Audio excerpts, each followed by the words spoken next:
Siya si Tatay Inesito. Ug kani nga video, siya ang atong superhero. I was traveling home from Cebu City, going back to Liloan Port para makauli ko sa Dumaguete City nga atuang hometown. During the first few hours of my travel from Cebu City, the ride went smooth and wala tayo na experience nga signs nga magka-problema ang atuang motor nga gitala. So I took off at around 9 a.m. from Cebu City, heading south, and I was able to travel about 50 kilometers without any problem. When I reached Naga City, the fear of any rider has happened. Nagka-problema ang motor nga akong gidala og naglisod na kini og dagan. So ang inyong uncle nag-stop by sa isa ka motorcycle parts shop sa Naga City. And dito na ko gipatest ang atuang battery sa motor. And just a quick recap, the night before ko mobiyahe pauli sa Dumaguete City, nagpalit sad ko og bag-o nga battery dito sa Cebu City proper kay ang akong headlights dili na siya musiga. And after na to gipatawod ang battery sa motor, nibalik dayon ta sa atuang hotel nga gistayhan, ang Cebu Pension Plaza. So fast forward na to sa next day, ang day sa akong pag-travel pauli,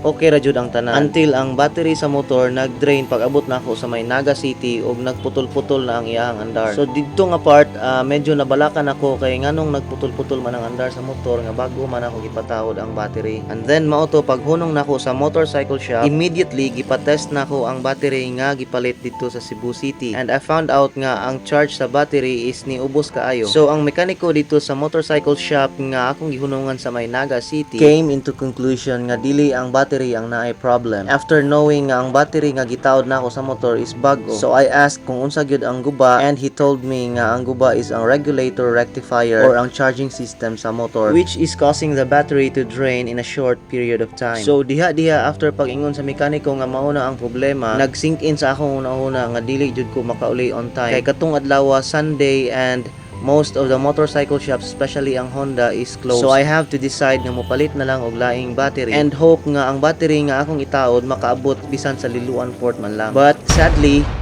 wa jud nakaabot sa Liloan Port ang atuang battery. And this is where Tatay Inesito came into the picture. So after pag-breakdown sa akong motorcycle, I checked the place and it was in Cebu nga. Nangita ko og landong og dito ko nihunong and nagpahuway kadali, while also thinking kung unsa akong buhaton kay ang motor dili naman jud makadagan. So after a couple of minutes nga nagunahon ako kung unsa akong buhaton, naka-decide ko nga magpaguyod na lang og habal-habal or either pedicab padulong sa Liloan. Well, murag sayon ra siyang paminawon, but upon checking sa distance from the Google Maps, na-realize na sad nako nga perte pamanday na akong layua sa Liloan Port. I was still about 90 to 100 kilometers away from Liloan Port. And sa akong hunahuna, murag wala joy tawo nga muhatod nako or moguyod sa akong motor padulong dito sa Liloan ingani nga distance. So what I did is gipara nako ang mga pedicab ug mga habal-habal nga moagi sa akong lugar nga gipunduhan. And after sa almost 1 hour nako nga pagpara sa mga pedicab ug mga habal-habal drivers, sad to say, sila tanan ni balibad. It was almost lunchtime and ang akong pag-asa is nagkagamay na. And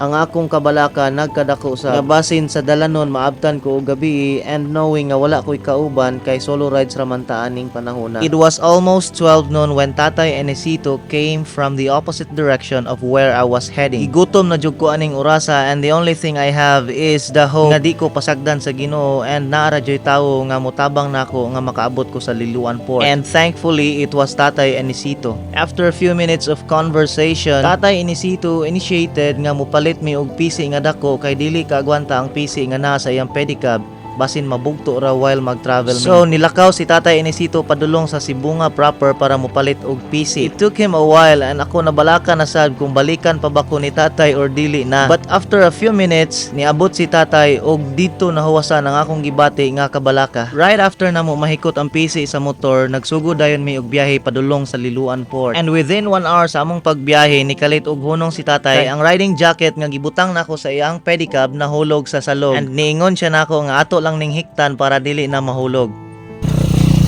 Bakit ulo?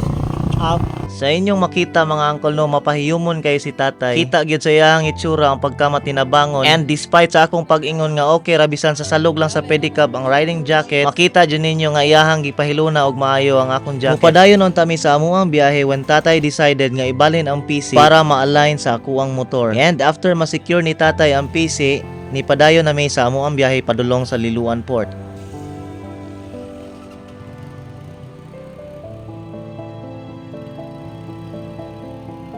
We continued our journey heading south for about 30 to 40 minutes and suddenly, ang pedicab na sad ni tatay ang nagka-problema. Natangtang ang isa ka bolt sa iyahang brake panel ug nabawog ang iyahang brake rod. And sad to say, wala mi tools nga magamit para maayo ang naguba nga brake panel. Luckily, doon na rasay nakatabang namo nga local from Alcoy, Cebu. During this time, nakaingon na gyud ko nga basin moingon si tatay nga diri na lang tikataman ihatod. Apan very opposite kayo ang naa sa akong hunahuna sa akong nakita ni tatay. Kay despite sa mga nanghitabo namo sa dalanon, nagpadayon ra gihapon siya sa iyang pagkamapahiyomon.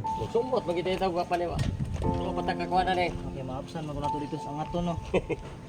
Papareho ra magdagan. Mas kusog kung ilagay na itong dagan.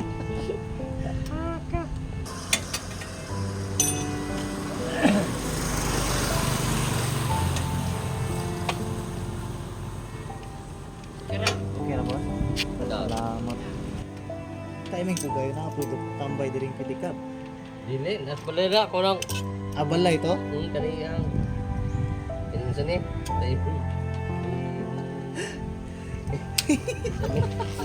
Mura gito ayos panahon. Ug right after namo ma-fix ang problema sa pedicab ni tatay, finally nagpadayon nami sa among biyahe padulong sa may Liloan Port. And kani nga time medyo nagdali-dali nami kay nagkahapon naman. And tatay will be traveling yet another 100 kilometers pauli sa Cebu nga. While we are traveling to Liloan Port, I realized a lot of things. And one of those things is kung kinsa pa tong mga tawo nga less og capabilities nga makatabang sa ilang isig ka tawo, sila pa kato ang mas willing nga mutabang kanimo sa panahon nga ikaw nang inahanglan. No matter kung kaila mo or dili. And I know nga si tatay is only one of the few good Samaritans nga makita nato sa dalanon. I mean rare ra kaayo ang tawo nga pareha ani nga mosakripisyo sa iyang isig ka tawo bisan dili pa niya igunsa or dili niya kadugo. I know for sure nga part pud ni sa ato ang pagka-adventurous ang ingani nga situation, but I was never expecting nga mahitabo ni when I traveled to Cebu for an adventure. Well, I am still thankful sa Ginoo nga maora ni ang nahitabo dito sa akong pag-travel sa Cebu. At least I got home safely and makita na ako ang akong pamilya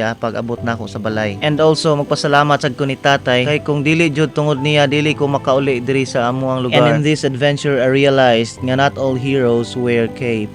Some are tricycle drivers. So daghang kayong salamat tatay Inesito Rodriguez and hopefully magkita ta pohon-pohon. May the Lord God bless you always and keep you safe and your family healthy.